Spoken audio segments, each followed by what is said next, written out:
आज माझी सकाळ काही एवढी छान झाली नाही, कारण मी रात्री लगभग 1:30-1:45ला झोपले आणि सकाळी मी 6 वाजता उठले.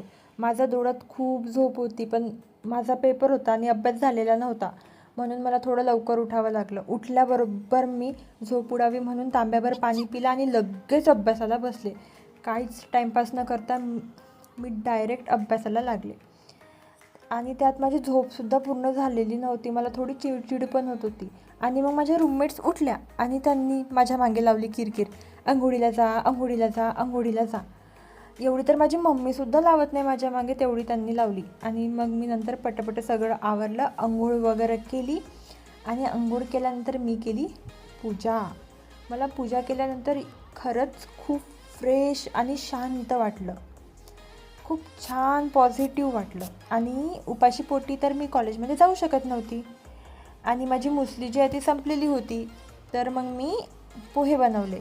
पण मग म्हटलं नंतर की यार मुसली तर मला लागणारच आहे. मग मी लगेच ती ऑर्डर करून गेली. मग ऑर्डर आली, पण पोहे बनवले होते म्हणून मी आज पोह्यांचाच नाश्ता करून कॉलेजला गेले. माझा नाश्ता सुरू होता, पण माझ्या रूममेट्सची ऑलमोस्ट सगळी कॉलेजला जायची तयारी झालेली होती. मग मी सुद्धा पटापट सगळं आवरलं आणि नेहमीसारखं मॉइश्चरायझर, सनस्क्रीम लावला आणि तयार झाले. आणि आज माझे केस थोडे ओले होते म्हणून मी ते हेअर ड्रायरने सुकवून घेतले. आणि मला कॉलेजमध्ये जाताना अचानक आठवलं की मला मॅडमनी काल विचारलं होतं की आज सॅटर्डे आहे की वेनसडे आहे, कारण हा युनिफॉर्म आमच्या कॉलेजला फक्त सॅटर्डे आणि वेनसडेला चालतो. मी म्हणते मॅडम आज सॅटर्डे आहे. अरे पण काल तर ट्यूसडे होता. अशी बोलली तशी मी भानावरच नव्हते. मॅडम म्हणे जा जा, पेपर लिहिशील म्हणे आता व्यवस्थित. हे एकदम ऐकून मला हसायला आलं.